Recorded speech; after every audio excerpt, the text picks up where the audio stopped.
একজন বিরাট ধনী তার বাগানবাড়ির পেছনের পুকুরে কুমির পুষতেন। একদিন তিনি ঘোষণা করলেন যে সাহস করে কুমির ভর্তি পুকুরটি সাঁতরে পার হতে পারবে তাকে তিনি হয় 1 কোটি টাকা দেবেন, না হয় তিনি তার সাথে তার সুন্দরী মেয়ের বিয়ে দেবেন। কথাটি শেষ না হতেই ঝপাং করে একটি শব্দ। দেখা গেল একজন লোক প্রাণপণে সাঁতরাচ্ছে, আর তার পিছনে 3টা কুমির তাড়া করছে। সবাই পার থেকে লোকটাকে অজস্র উৎসাহ জুগিয়ে যাচ্ছে। লোকটা অবশ্যই ভালো সাঁতার কাটে, তার উপর প্রাণের মায়া। কোনোমতে অক্ষত অবস্থায় সে অন্য পারে উঠল।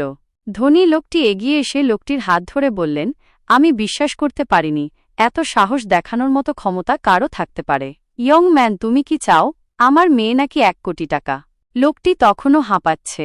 হাঁপাতে হাঁপাতে বলল, আমি আপনার মেয়েকেও চাই না, আর আপনার 1 কোটি টাকাও পেতে চাই না। আমি শুধু জানতে চাই কোন ব্যাটা আমাকে ধাক্কা মেরেছিল। এই গল্প থেকে আমরা শিখতে পারি যে যখন কেউ জীবনের কঠিন পরিস্থিতিতে পড়ে তখন তার মধ্যে এক অসাধারণ সাহস জন্ম নেয়।